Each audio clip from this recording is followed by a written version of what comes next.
Bismillahirrahmanirrahim. Assalamualaikum warahmatullahi wabarakatuh.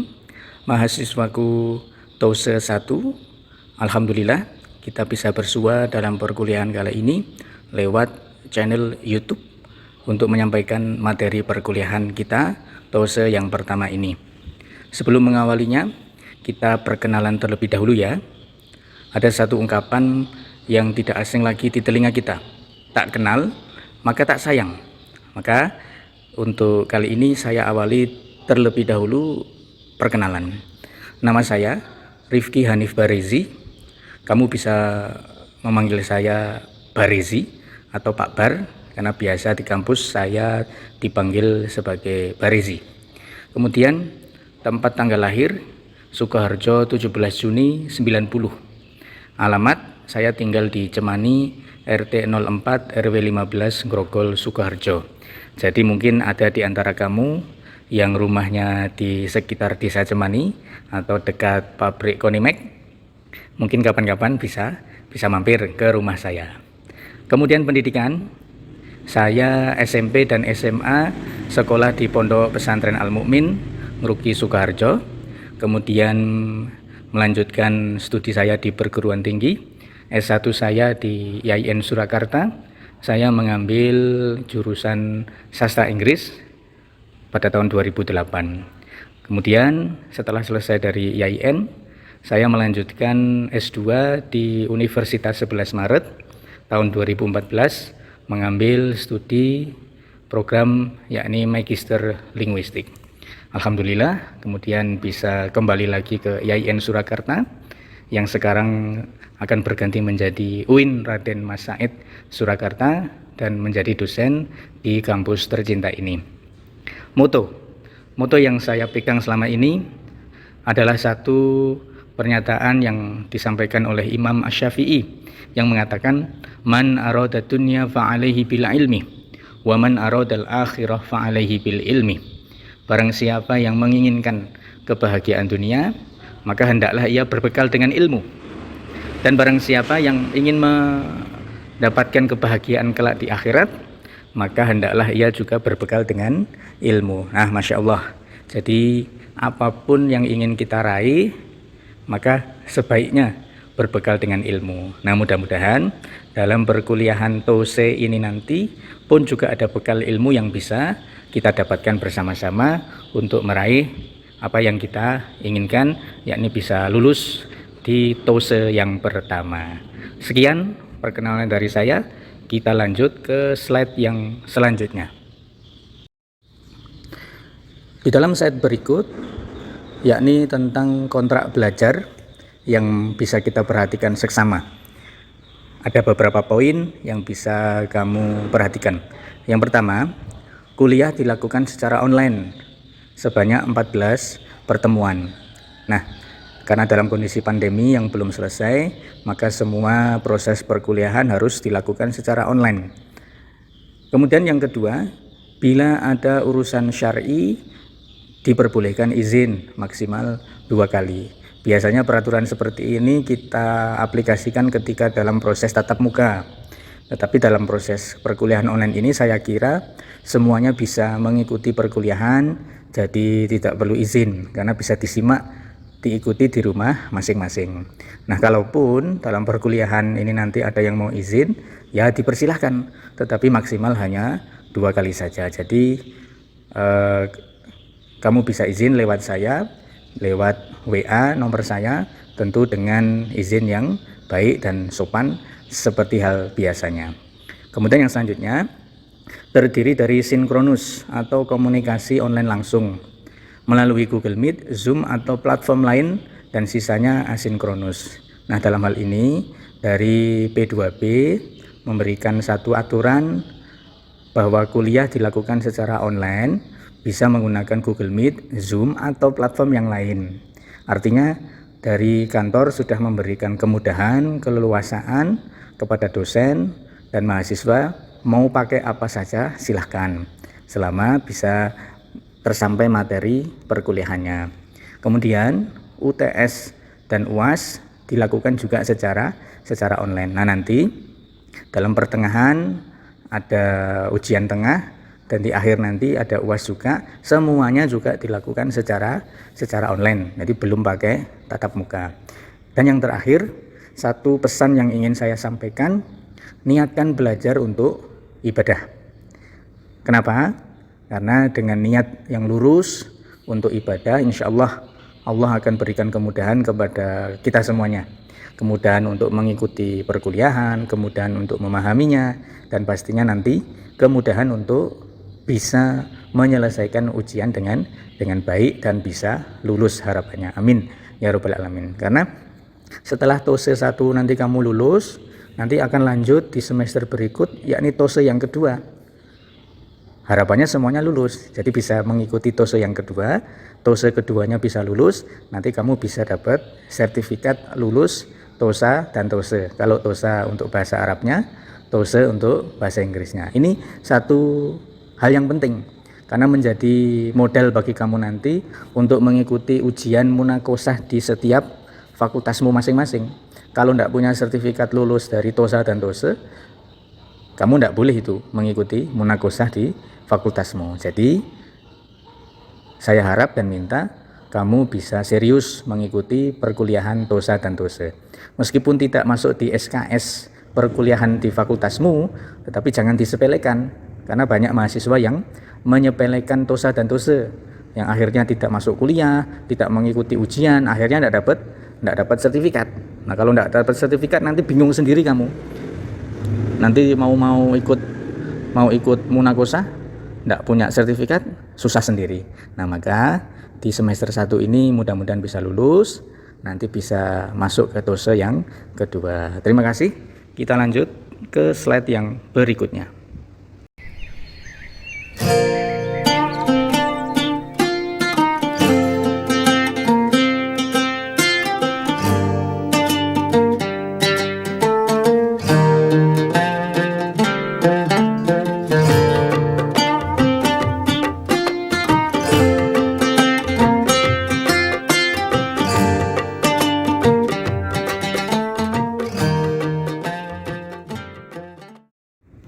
Baik, di pertemuan pertama ini kita akan sedikit memperkenalkan apa itu TOSE, yang kalau dijabarkan adalah Test of Standard English. Ya, jadi ini perlu dikenalkan terlebih dahulu. What is TOSE? Ya, according to the decision of Rector IAIN Surakarta, TOSE, Test of Standard English, is a course aimed to improve the students' English competence in order to achieve competence standard approved by the institution. Jadi menurut keputusan Rektor IAIN Surakarta pada tahun 2018 bahwa TOSE ini adalah satu kursus, ya, satu mata kuliah yang bertujuan untuk meningkatkan kompetensi bahasa Inggris mahasiswa, ya, untuk keperluan mencapai standar kompetensi, ya, yang disetujui oleh institusi. Proof by language competence certificate provided after the complete the course. Nah, nanti setelah menyelesaikan kursus ini atau mata kuliah TOSE ini sebagai standar kompetensi bahasa Inggris, kalian akan mendapatkan satu bukti berupa sertifikat dari P2B itu sendiri. The language competence trained in this course and the scoring mechanism are based on those which are in TOEFL, Test of English as foreign language, especially these three areas: listening comprehension, structure and written expression, and reading comprehension.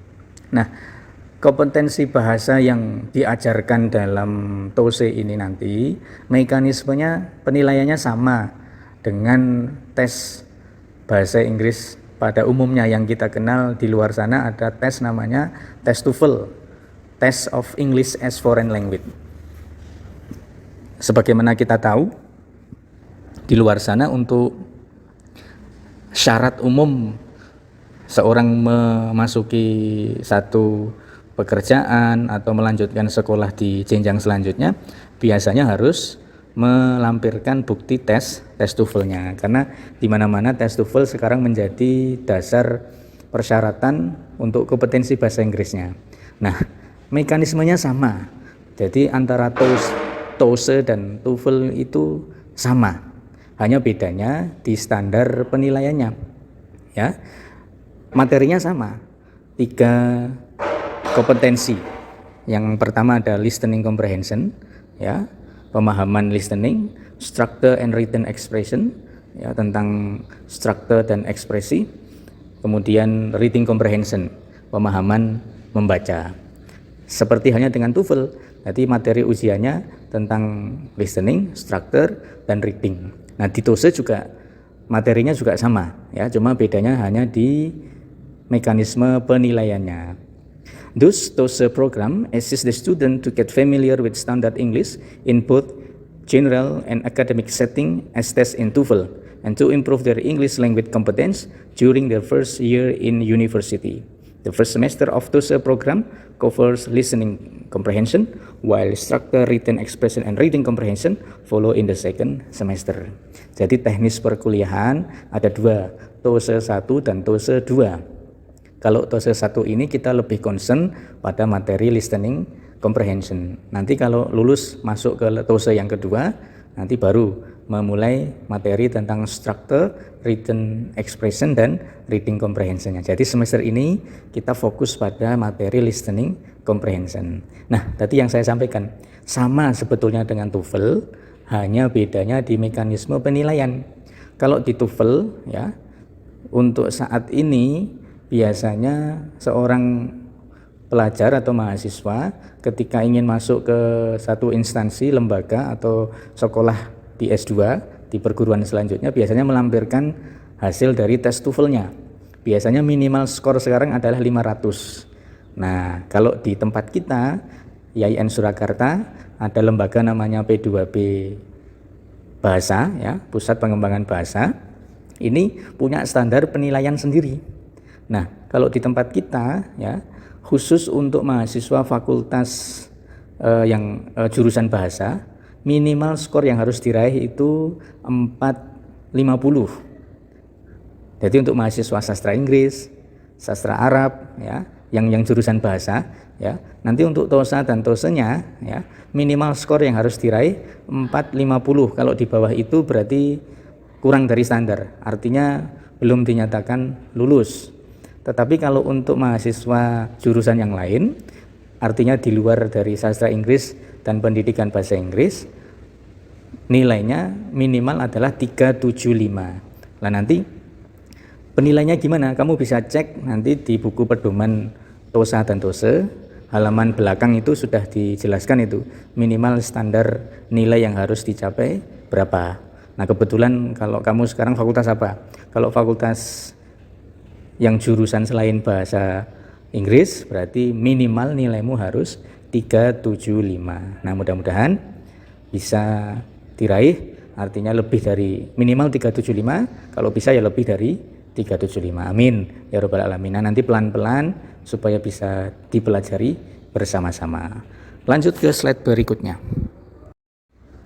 Baik, di slide yang berikut ini menjelaskan tentang contents of TOSE listening comprehension, menjelaskan tentang materi atau isian dari TOSE listening comprehension, apa saja atau isinya. Nah, listening is test in the first section of TOEFL test. The section consists of 50 questions with 34 minutes estimate time. The test taker will listen to recorded material and respond to multiple choice question about the material. Jadi materi listening itu, ya, menjadi bagian pertama dalam TOEFL, ujian TOEFL. Kalau di tempat kita namanya TOSE. Jadi materi pertama di antara seluruh soal yang ada, materi pertama adalah tentang listening, ya. Pada bagian listening ini terdiri dari 50 pertanyaan dengan alokasi waktu 35 menit. Jadi secara keseluruhan, nah, nanti ada 50 soal tentang listening. Nah, Masya Allah ya, listening saja sudah ada 50 soal. Jadi ini satu hal yang penting sekali untuk dipelajari. Kemudian, ya, peserta ujian akan mendengarkan rekaman, ya, dan merespon rekaman tersebut dengan memilih pilihan ganda dari materi yang ada. The recording is played one time only, and the material on the recording is not written on the textbook. The speakers on the tape use American. Nah, dalam rekaman tersebut ya hanya diputar sebanyak sekali saja, tidak ada pengulangan, hanya sekali saja. Ketika nanti kamu ujian ya, tidak ada pengulangan, hanya sekali pemutaran rekaman dari listeningnya, dan tidak ditulis dalam textbook. Dalam lembar ujian tidak tertulis soalnya, jadi hanya lembar jawaban pilihan ganda A, B, C, D saja yang kamu terima ya, dan kamu hanya mendengarkan recording listening hanya sekali saja. Nah, the speaker on the tape ya, pembicara atau orang yang berbicara dalam recording tersebut menggunakan bahasa Inggris American. Jadi American English ya. Jadi bukan British tetapi American. English with American pronunciation. Jadi yang berbicara orang Amerika, pronunciation-nya juga pakai gaya Amerika. They frequently use common American expression. Dan frequently, lebih seringnya ya, menggunakan ekspresi American pada umumnya. In all three part of listening comprehension section, the speaker talk at a speed that the designer of the test consider usual in American English. Ya, karena kita sebut sebagai native ya, orang asing ya, otomatis gaya bahasa yang diucapkan pun juga cepat, tidak seperti orang Asia ngomong bahasa Inggris, tetapi ini orang gaya Amerika ngomong bahasa Inggris, jadi lebih cepat ya. However, the test taker whose listening comprehension skill are not very good may think that the rate of speech on the tape is a little too fast for comfort. Jadi bagi para peserta ujian nanti ya, yang kemampuan listeningnya kurang begitu bagus, pasti akan merasakan kesulitan dan menganggap bahwa speaker dalam recording tersebut kok ngomongnya cepat sekali ya. Ya, karena bukan bahasa pertama kita, karena Inggris itu bahasa mungkin menjadi bahasa kedua kita nanti ya. Maka perlu latihan yang banyak supaya kemampuan mendengarkan kita bisa lebih baik. Multiple choice response written on the textbook can be used to figure out what the next listening section will be about. Nah, pilihan ganda yang ada di textbook itu bisa digunakan untuk mencari tahu kira-kira listening itu menerangkan tentang apa atau berbicara tentang apa. Nah, nanti bisa lebih jelasnya ketika nanti kita latihan dalam soal. Jadi, gambaran umumnya gini. Kan tidak ada teks percakapan listening itu kan tidak tertulis dalam textbook. Yang kamu terima adalah pilihan gandanya, jawabannya. Nah, tetapi jangan sepelekan bahwa multiple choice pilihan ganda dalam textbook itu bisa jadi acuan kamu kira-kira listening recordingnya itu ya, rekaman dalam listening itu menerangkan tentang apa atau menceritakan tentang apa. Jadi kamu bisa mengerti. Nah, kuncinya membaca di pilihan gandanya itu. Misalnya di pilihan ganda itu ada 4 pilihan gini. A, di pasar, B, di sekolahan, C, di perpustakaan, D, di lapangan. Pilihan gandanya semuanya adalah pilihan tempat. Nah, berarti gambaran permulaan untuk kamu kira-kira berarti listeningnya itu menerangkan tentang suatu tempat. Nah, berarti nanti pertanyaannya mesti di mana percakapan itu terjadi. Nah, kira-kira seperti itu. Jadi ada gambaran tentang listening dalam rekaman itu kira-kira ngomongin apa. Kamu bisa membacanya di pilihan gandanya. Begitu ya. Jadi konten dari materi dari listening comprehension, saya ulangi lagi yang pertama ya. Itu nanti akan ada 50 soal. Semuanya dalam bentuk rekaman dan hanya diputar 1 kali saja, tidak ada pengulangan. Lalu yang berbicara dalam rekaman itu menggunakan bahasa Inggris dengan gaya American, bukan British, tetapi American. Nah, bagi kita yang bahasa pertama kita bukan bahasa Inggris, itu akan menyulitkan karena belum terbiasa dan banyak kendala dan menganggap kok cepet banget toh rekamannya. Nah, mesti banyak kendala di situ ya, karena memang this is not our first language, bukan bahasa pertama kita. Tapi insya Allah dengan latihan-latihan nanti bisa ada peningkatan untuk kemampuan bahasa Inggrisnya. Kita lanjut ke slide yang berikutnya. Baik, di dalam slide yang berikut ini menerangkan tentang there are 3 parts of the test in this section. Nah, dalam listening comprehension itu tadi sudah saya sampaikan ada 50 soal. Nah, dalam 50 soal itu nanti dibagi menjadi 3 bagian. Part A, part B, dan part C ya. Yang pertama terlebih dahulu, part A. Nah, short dialogue are 2-line dialogue between 2 speakers, each followed by a multiple choice question. Test taker will listen to each short dialogue and question on the recording and then choose the best answer to each question from the 4 choices in the textbook. Nah, yang part A ini ya, ini model soal short dialogue. Jadi percakapan pendek, di mana percakapan pendek itu terdiri dari 2 baris dialog antara 2 speaker. Jadi 2 speaker itu bisa laki-laki dengan laki-laki, bisa perempuan dengan perempuan, atau mungkin sebaliknya laki-laki dengan perempuan. Jadi ada 2 pembicara di situ, yang ngomong ada 2 orang, dan itu hanya pendek, dialognya cuma pendek. Jadi misalnya orang pertama ngomong sedikit, lalu direspon oleh orang yang kedua, langsung disambung dengan pertanyaan dari percakapan pendek tadi. Nah, peserta ujian dalam hal ini kamu semua langsung itu merespon pertanyaan short dialog tadi dengan memilih jawaban terbaik dari pilihan ganda. Jadi ada model soal yang short dialog.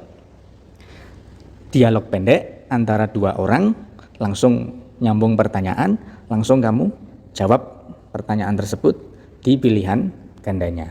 Kemudian yang part B ya, yang selanjutnya adalah long dialogue. Long dialogue are 60 to 90 second conversation on casual topic, each followed by several multiple choice question.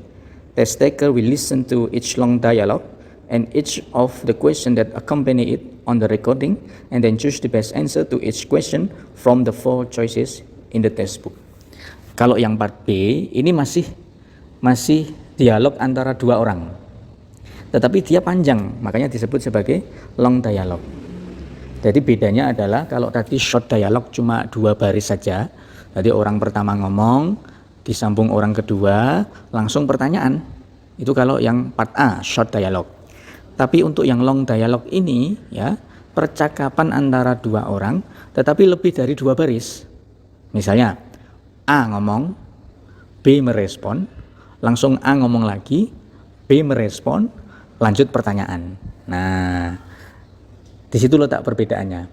Kalau yang part A itu 1 percakapan untuk 1 soal, tetapi yang part B ini ya bisa untuk beberapa soal.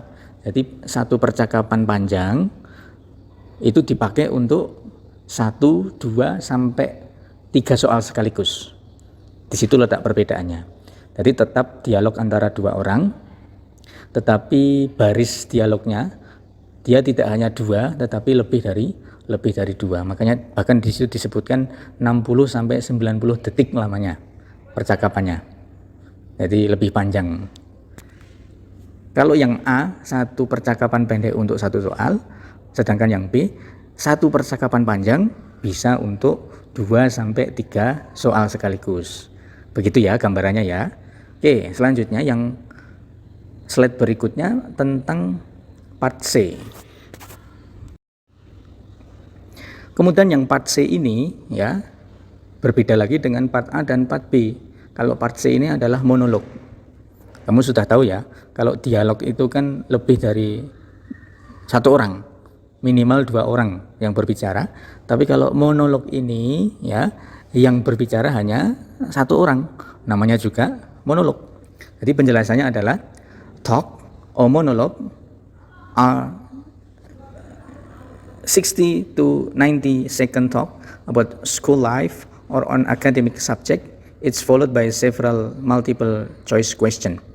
Test taker will listen to each lecture and each of the question that accompany it on the recording and then choose the best answer to each question from the 4 choices in the textbook.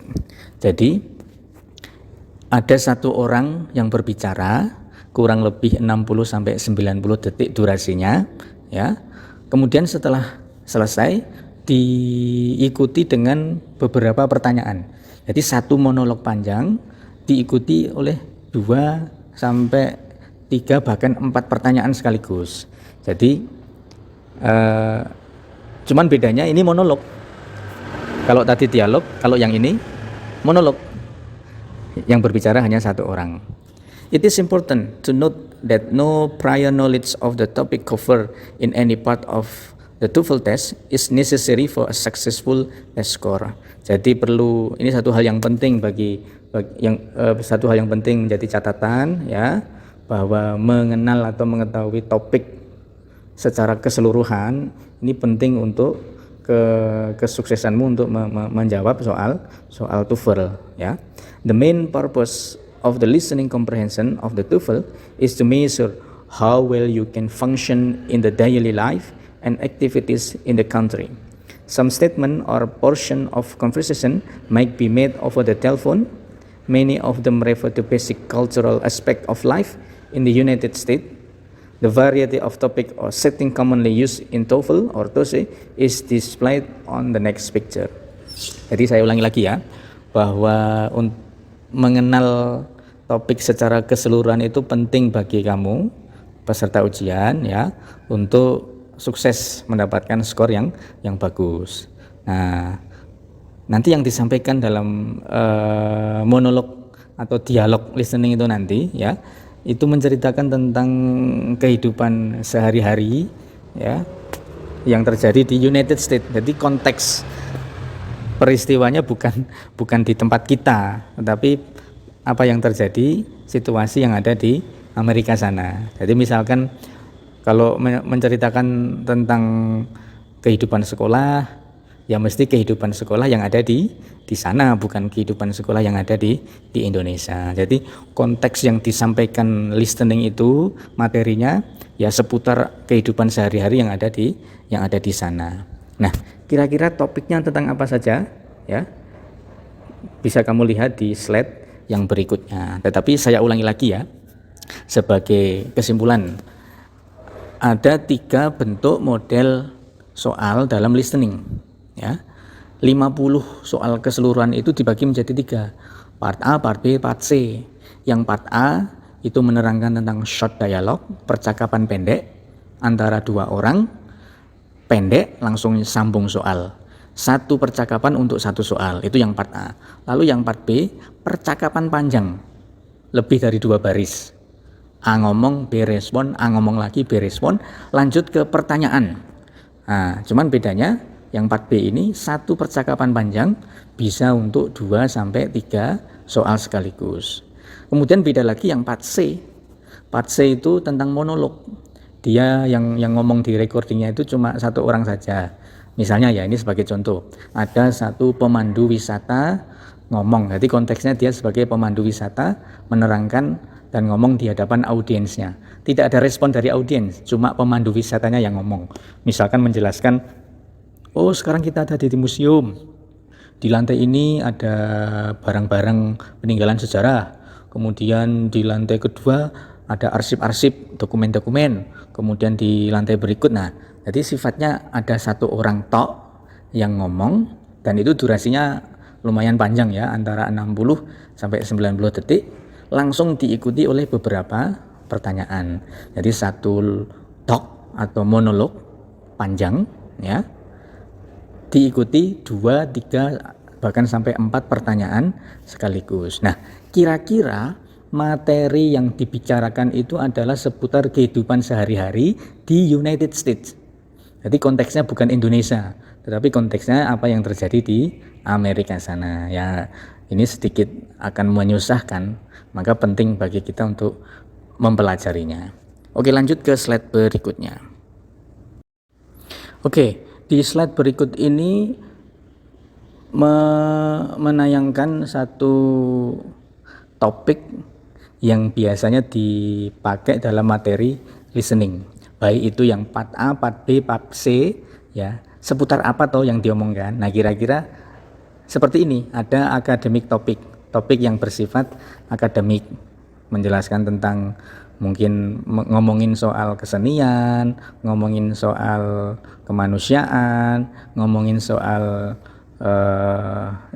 ilmu alam atau kehidupan, ngomongin soal physical science, ya, ilmu fisik, ilmu sosial, ya, macam-macam pokoknya. Nah, ini menerangkan tentang academic topik. Jadi sekiranya ada gambaran bagi kamu ya, nanti seputar apa toh yang diomongin. Lalu ada juga campus life topic. Jadi topik tentang kehidupan seputar di kampus, tentang kelas-kelasnya, ya toh. Kemudian tentang administrasi di kampus, di sekolahan, atau mungkin kegiatan yang ada di sekolahan. Jadi sekitar topik kehidupan yang ada di kampus. Lalu juga ada topik umum, general topic. General topic. Mungkin dua orang itu menerangkan tentang ngomongin soal bisnis, ngomongin soal lingkungan, ngomongin soal makanan, ngomongin soal bahasa dan komunikasi, tentang media, tentang objek, tentang kehidupan secara personal, tentang planning, time management, ya, manajemen waktu dan perencanaan, tentang rekreasi atau tentang olahraga, game dan lain sebagainya, tentang transportasi, tentang tempat bekerja, ya, banyak hal yang sifatnya general topik, sifatnya umum. Tetapi lebih spesifik tadi ada dua ya, tentang topik akademi dan tentang topik seputar kegiatan yang ada di kampus. Tetapi sekali lagi loh ya, ini konteksnya daily activity yang ada di Amerika sana, bukan di tempat kita. Meskipun ya tidak jauh-jauh beda kalau urusan kampus, akademik, ya seputar itu tadi yang sudah disebutkan, kamu bisa membacanya sendiri. Tetapi cuma bedanya ini pakai bahasa Inggris. Nah, susahnya kan di situ. Bukan pakai bahasa Indonesia, tapi pakai bahasa Inggris dan seputar tentang konteks kehidupan yang di sana. Nah, kira-kira dengan display yang ada di sini kamu ada gambaran. Nanti kira-kira yang diomongin dalam listening recordingnya itu nanti tentang apa saja ya. Nah, kamu bisa melihat dan membaca gambar ini. Baik, kita lanjut ke slide yang berikutnya. Baik, di dalam slide berikut ini menjelaskan tentang types of question TOEFL listening comprehension section. Menjelaskan tentang jenis-jenis soal yang ada dalam TOEFL ya, dengan materi listening comprehension section.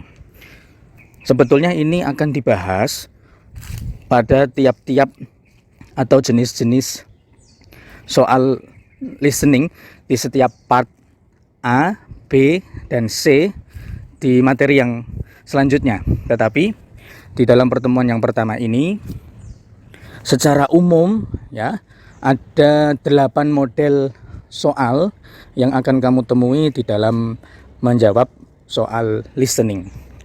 Ini secara gambaran umum saja, tetapi secara detail nanti akan dibahas di setiap part A, B, dan C di pertemuan yang selanjutnya. Oke, secara ringkas saja. Yang pertama ada model soal main topic of conversation. Ada model soal topik utama dari percakapan. Nah, di sini tertulis ya percakapannya. Meskipun nanti dalam menjawab soal listening kamu tidak mendapatkan soal itu dalam textbook, tetapi hanya pilihan jawabannya saja, pilihan gandanya saja. Tapi ini karena ini sebagai latihan, maka soalnya ditulis dalam textbook tersebut. Nah, ini ada model soal main topic of conversation, topik utama. Di situ ada percakapan antara dua orang, X dan Y. Orang yang pertama bertanya, "What are the hours for the computer lab? There is no sign on the door." Jam berapa saja ya lab komputer itu dibuka? Tidak ada tanda di pintunya.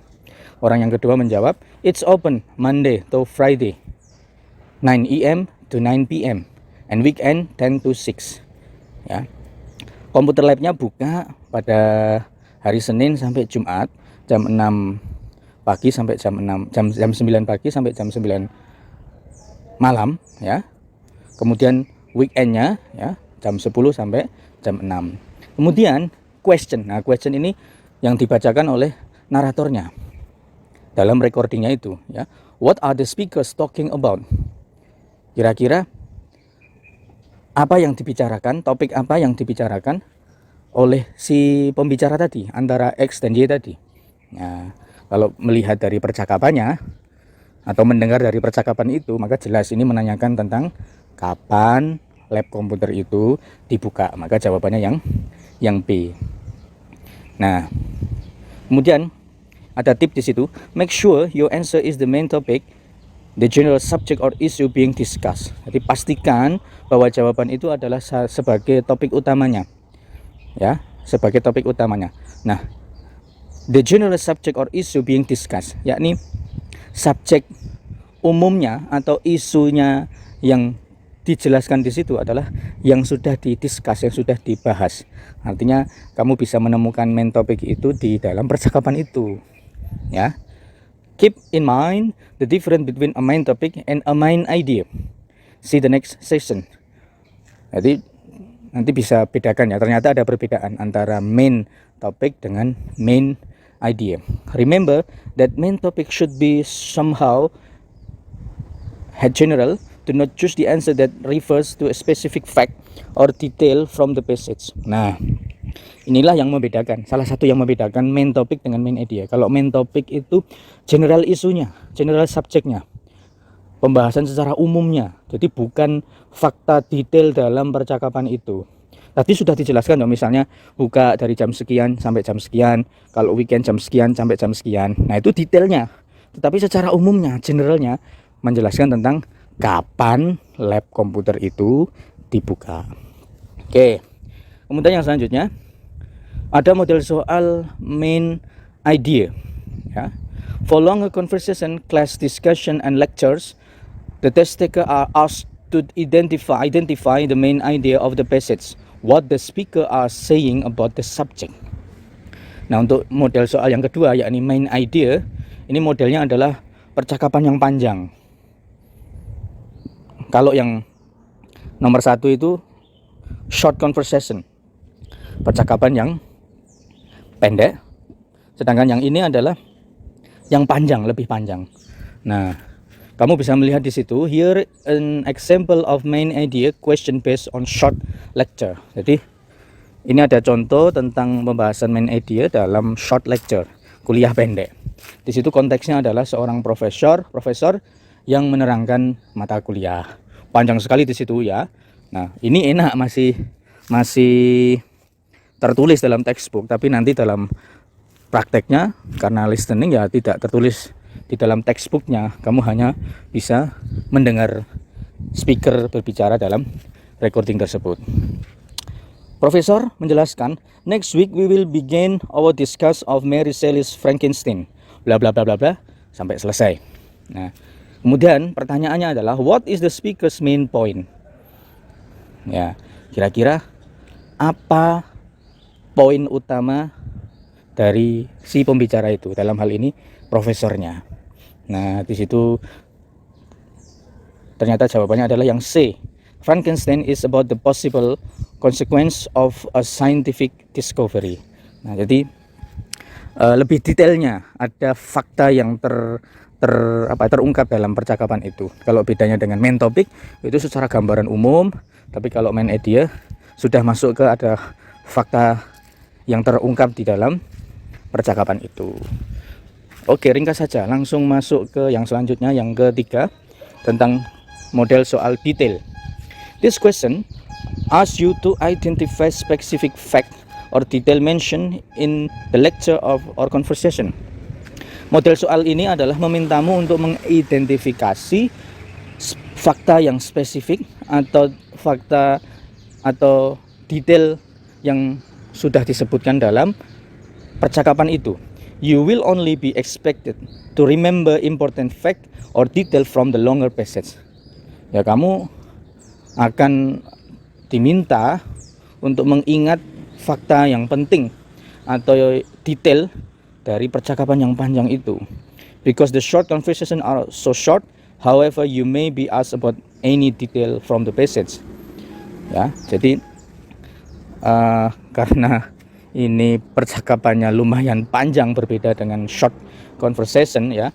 Jadi Anda harus betul-betul jeli menangkap apa yang diucapkan si speaker tadi ya, mengenai fakta detail yang ada di dalam percakapan tersebut. Nah, model soalnya misalnya Dr. Frankenstein itu menemukan apa? Nah kan berarti kan menanyakan satu hal yang detail, yang mention di dalam percakapan itu. Ada beberapa yaitu A, B, C, dan D, maka yang tepat adalah yang E. Kemudian, what are the computer lab hour on Wednesday? Misalnya, ini diambil dari percakapan yang short conversation yang pertama tadi. Kira-kira jam berapa komputer lab itu buka ya pada hari Rabu. Hari Rabu kan bukan di weekend. Berarti jam 9 sampai jam 9. Berarti jawabannya yang C. Nah, itu yang dimaksud model soal detail question. Lalu yang keempat, idiomatic expression, ekspresi mengenai idiom. This question asks you to identify what the speaker means by the use of an idiomatic expression. Here the example. Nah, pertanyaan di sini memintamu untuk mengidentifikasi apa maksud speaker ya dengan menggunakan ekspresi berupa idiom. Kamu tahu kan idiom itu menyatakan sesuatu yang di luar dari apa yang diucapkan. Jadi makna luarnya. Ya, kayak misalnya kalau di tempat kita ada namanya peribahasa. Nah, kalau di sana kalau dalam bahasa Inggris disebut dengan idiomatic expression. Misalnya nasi sudah menjadi bubur. Itu bukan berarti nasi jadi bubur, begitu bukan, tapi ada makna di balik itu. Nah, ini yang dimaksud dengan idiomatic expression. Sebagai contoh misalnya ada dua orang yang bercakap, woman dan man. Jackson said Professor Mellon cancel the midterm exam. Kemudian orang yang kedua, get out. What does the man mean? Nah, ini ternyata ucapan si laki-laki tentang dia bilang get out itu mengandung makna lain, bukan berarti keluar. Itu bukannya. Apa maksudnya kira-kira? Oh, maksudnya yang D. He is surprised by what the woman said. Jadi makna dia mengucapkan get out bukan makna yang sesungguhnya keluar, bukan, tetapi adalah dia terkaget dari pernyataan si temannya perempuan tadi bahwa profesor bilang bahwa ujian midnya dibatalkan. Lalu dia merespon dengan mengatakan get out, keluar. Nah, kalau menjawab selain yang D, berarti Anda belum memahami bahwa ini adalah satu idiomatic expression. Oke, jadi memaknai satu kalimat yang diucapkan di luar itu ada makna yang terungkap. Jadi bukan persis seperti yang diucapkan get out artinya keluar, bukan. Oke. Kemudian yang kelima ada recommendation atau suggested action. Ada tipikal model tentang pertanyaan yang merujuk pada rekomendasi atau saran. Sebagai saran apa yang harus dilakukan. Suggested action itu maksudnya kira-kira saran apa yang diberikan, rekomendasi apa yang diberikan. Nah, this question asks you to identify what one speaker's recommend or suggest to the other speaker.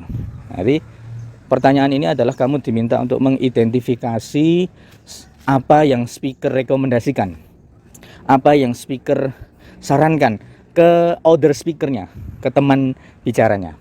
Oke, contoh di bawah ini ada dua orang yaitu ya man dan woman.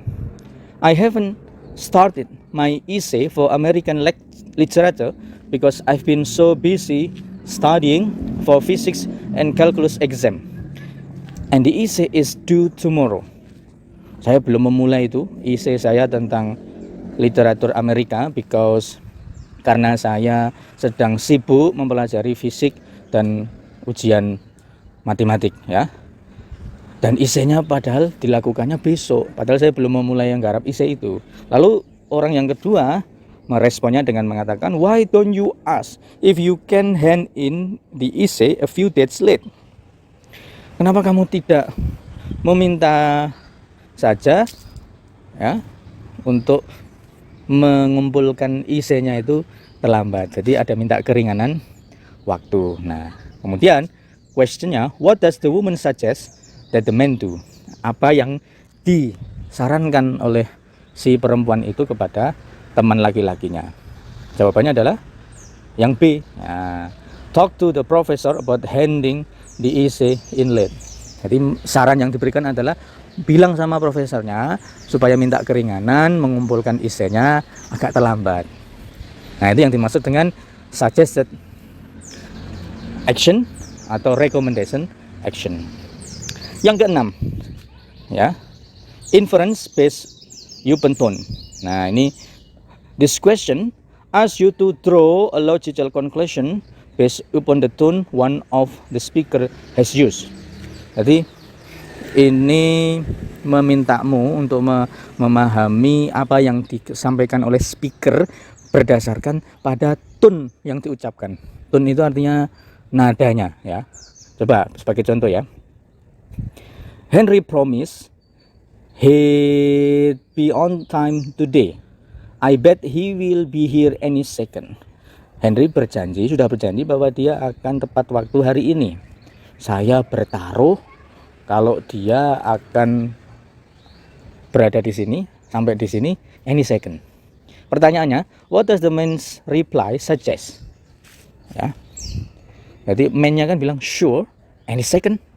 Tenane lo delok kas teko. Nah, beneran aja dia mau datang sebentar lagi. Nah, itu kan satu tone, ada tone di situ.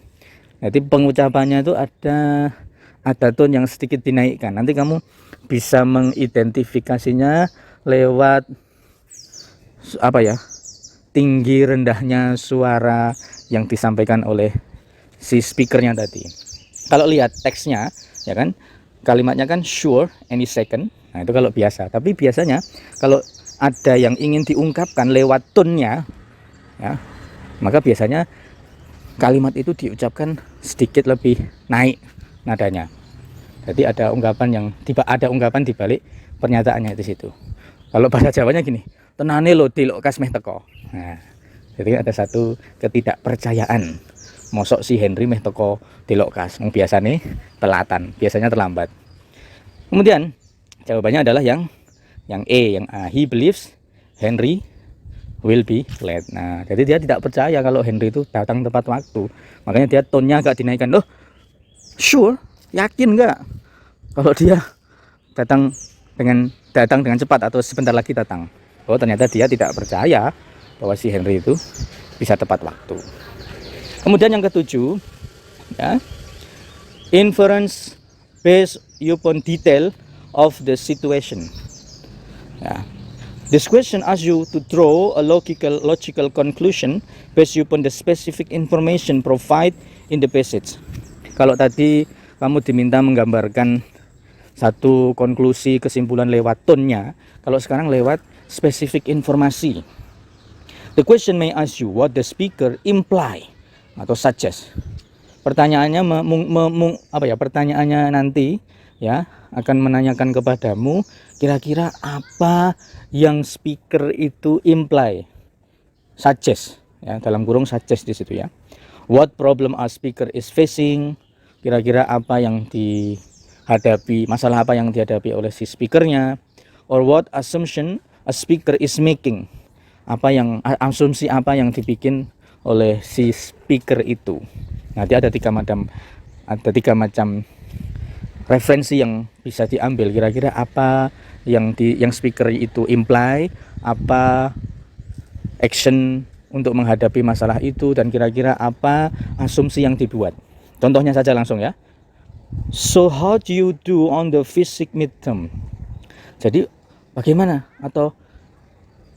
sikapmu atau caramu untuk mengerjakan soal fisik pada ujian mid nanti?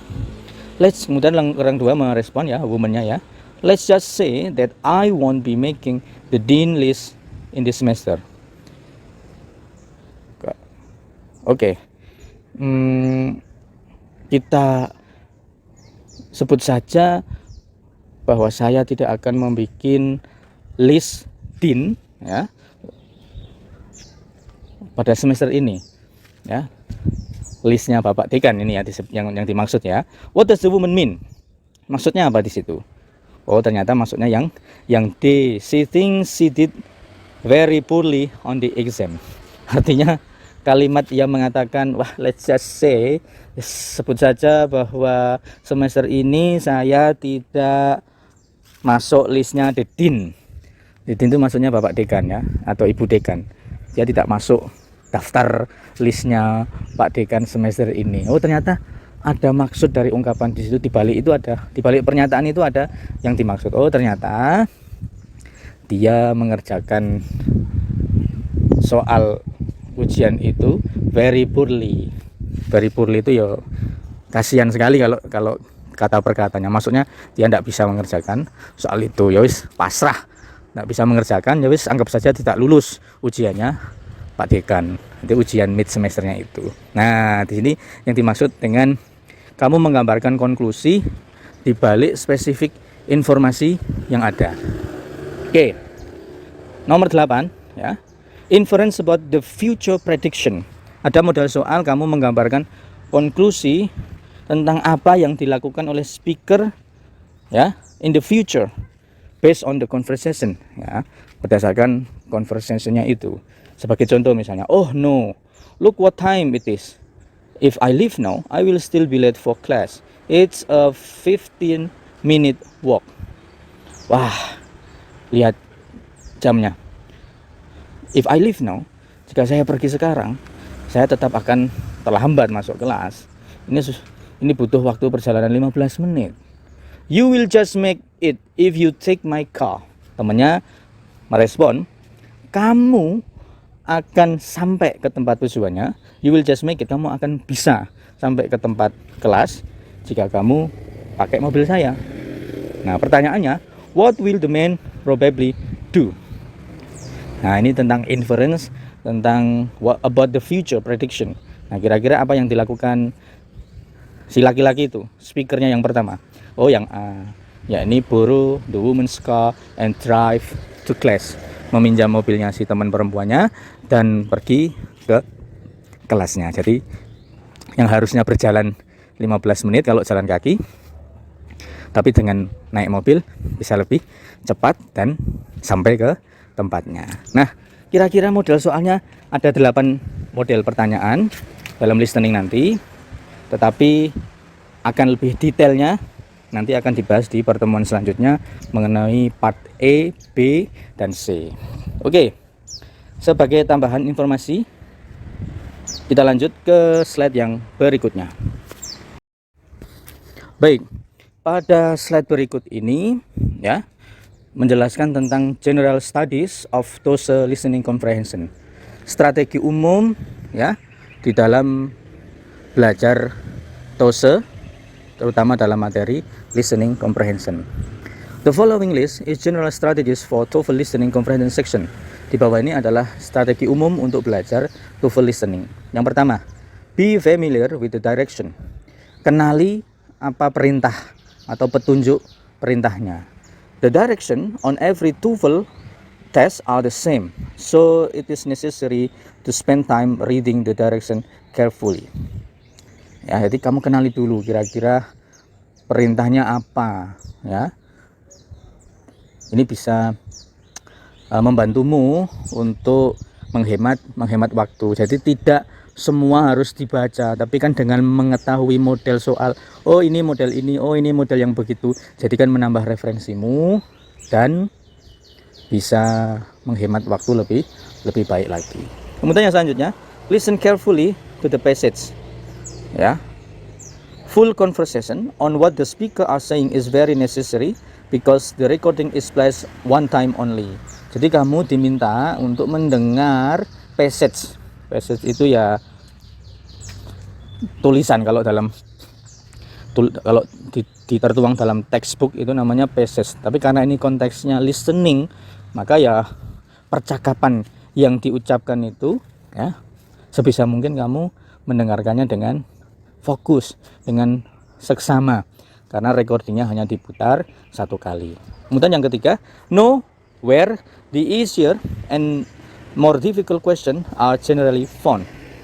Kenali, pahami, ketahui mana yang lebih mudah, mana yang lebih susah, ya, dari pertanyaan ini tadi. Within each part of the listening comprehension section on the test, the question generally progress from easy to difficult. Nah, kalau model soal structure, reading, itu kan soalnya sudah textbook semua, tertulis dalam lembar. Kamu bisa memilih kan, kalau model structure sama reading, mana yang kira-kira dikerjakan terlebih dahulu. Tapi kalau listening tidak bisa. Listening kan hanya diputar satu kali saja. Maka kamu diberikan pemahaman. Model soal listening kan urut, part A, part B, part C. Nah, ternyata sudah dari sananya tes TOEFL atau tes TOSE kalau di tempat kita itu sudah diurutkan bahwa soalnya itu klasifikasinya urut dari yang mudah, susah, paling susah. Jadi part E itu yang mudah, part B lebih susah, ya, part C lebih susah lagi. Nah, jadi urutannya sudah mudah ke sulitnya sudah diurutkan. Nah, nanti untuk mengenalinya di pertemuan selanjutnya. Kemudian be familiar within the pacing of the test, ya. Test taker have 12 seconds between each question on the recording. This is the length of time provided to answer each question and then be prepared for the next question on the recording. Jadi jarak waktunya kamu harus bisa mengatur itu, karena dalam listening itu ternyata alokasi waktunya kamu harus bisa menguasai bahwa setiap soal itu, ya, kira-kira kamu punya waktu selama 12 detik tok. Bayangkan loh, 12 detik saja. Cepat sekali bukan? Nah, maka harus betul-betul pacing time-nya harus bisa kamu bisa mengatur itu semuanya. Oke. Nah, number 5. Never leave any answer blank on answer sheet. There is no penalty for guessing. It is better to choose the best answer even though it might not be easy. Jadi jangan pernah tinggalkan jawaban yang kosong. Ya. Dalam mengerjakan TOEFL, dalam mengerjakan TOSE, ya, itu jangan pernah sekali-kali kamu meninggalkan atau mengosongkan jawaban kosong. Ya, daripada kosong mending diisi.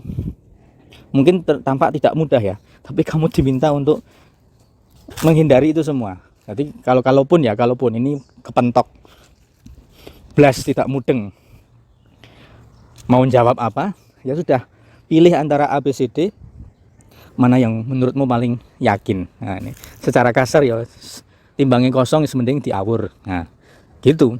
Karena kalau diisi kosong, ini akan merugikanmu. Karena biasanya kalau tes TOEFL itu pengoreksiannya kan dengan komputer, dengan scan komputer. Kalau scan komputer melihat ada satu soal yang kosong, ya sudah, otomatis salah. Tapi kalau kamu isi kan siapa tahu ada jawaban yang benar. Kalau dikosongi langsung kosong, ya salah. Begitu ya. Terus yang nomor 6, use any remaining time to look ahead at the answer to the question that follow. After one question is answered, use the remaining time between the question look ahead the answer to next question. Nah, tadi kan sudah dijelaskan. Satu soal itu kira-kira 12 detik lamanya. Nah, ketika kamu sebelum 12 detik itu bisa menjawab satu pertanyaan, maka gunakan waktu sisa itu dengan baik. Caranya gimana? Dengan melihat pertanyaan selanjutnya. Jadi kira-kira, soal nomor 1, detik kelima kamu sudah mengerjakan, sudah menyilang atau sudah mengisi jawaban. Masih ada 7 detik sisanya, kamu lihat soal nomor 2. Nah, kira-kira soal nomor 2 itu soalnya tentang apa? Nah, jadi sudah ada gambaran, nanti mau jawab dengan mudah. Oke, yang selanjutnya adalah study tip. Study tip ini juga hampir sama ya, tapi ini tidak boleh kita skip begitu saja. Ada tips untuk belajar how to be an active listener. Bagaimana menjadi pendengar yang aktif. Yang pertama, concentrate on the speaker. Focus on what they are saying. Keep concentrate on the conversation or lecture. No daydream or drift into other talk. Avoid watching the clock of feeding with object. Nah, ini tip untuk menjadi listener yang baik, yang aktif. Itu kamu diminta untuk betul-betul konsentrasi pada speakernya, ya. Fokus apa yang ia katakan, ya. Tidak no daydream. Jangan sampai daydream. Daydream itu apa? Dream itu mimpi, day siang hari. Berarti ngelamun. Nah, ini penyakitnya mahasiswa ketika mengikuti ujian, itu penyakitnya ngelamun. Karena mungkin dia bingung mau jawab apa, wis buya ora iso nggarap, akhirnya dia ngelamun. Wah, ini masalah besar bagi kamu. Biasanya penyakitnya mahasiswa selain ngelamun, dia juga apa? Feeding with object. Sibuk dengan objek di sekitarnya. Ini biasanya kalau saya sering menjaga ujian itu, ada model-model mahasiswa yang betul-betul konsentrasi. Ada juga model-model mahasiswa yang ngelamun, ya, menyandarkan dagunya dengan tangannya, nggak bingung mau apa. Ada juga yang pura-pura konsentrasi, tapi konsentrasinya bukan speakernya, listening atau recordingnya, tetapi konsentrasinya pada objek yang lain. Misalnya pulpen diputar-putar, atau penghapus dilempar-lempar. Itu macam-macam perilaku peserta ujian itu macam-macam. Nah, ini kamu hindari semuanya, ya. Kamu fokus konsentrasi pada speakernya. Lalu yang kedua, use non-verbal feedback. Try to engage your body and mind in the act of listening, such as nodding head that helps you maintain focus on the conversation. Nah, ini hampir sama dengan nomor 1 ya. Kamu diminta konsentrasi, hindari bahasa tubuh atau gerakan tubuh yang sekiranya mengganggu. Terus kamu duduk manis di situ, fokus dengan speakernya. Nah, banyak cara untuk fokus ya. Banyak cara. Nanti lanjut ke yang nomor 3. Kemudian fokus on the message, not the person delivering the message. Ya, fokus pada pesannya, jangan pada orang yang menyampaikan pesannya. Nah, maksudnya apa? Concentrate on the conversation, not the person. Find something in the room to concentrate during the listening, something simple, such as a blank chalkboard, rather than a person in the room. If you find yourself too distracted, simply close your eyes during the process. Nah, salah satu cara untuk kamu supaya fokus dan konsentrasi itu adalah dengan cara memejamkan mata ketika mendengarkan listeningnya. Tapi jangan memejamkan mata terus tidur. Wah, susah. Ora rampung-rampung garapane malah kosong kabeh. Nah, hati-hati ya. Kemudian yang terakhir, use visualization. When the speaker describes something or someone, point a mental picture on what you hear.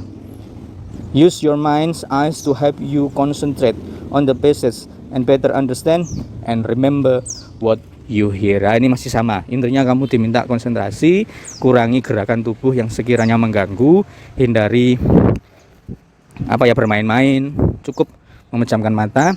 Dan kira-kira kamu diminta untuk membuat poin dalam memejamkan mata tadi sambil mendengarkan konsentrasi.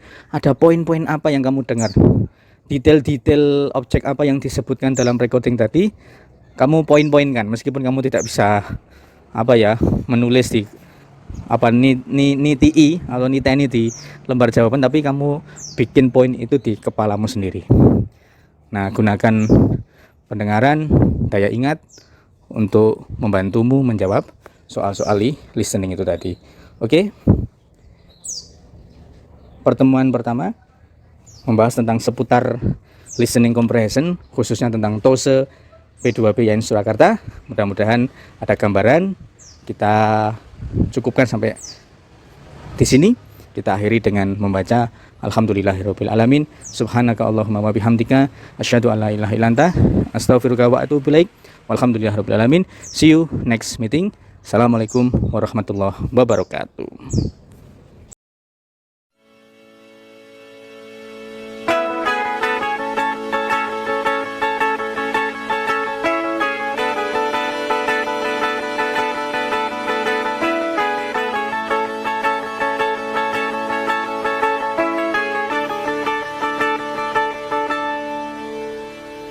Baru saja berakhir hujan di sore ini, menyisakan keajaiban, kilauan indahnya pelangi.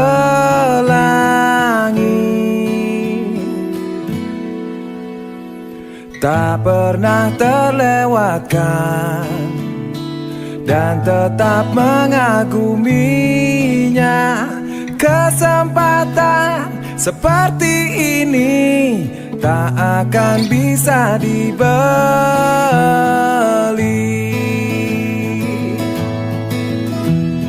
Bersamamu ku habiskan waktu, senang bisa mengenal dirimu. Rasanya semua begitu sempurna, sayang untuk mengakhiri.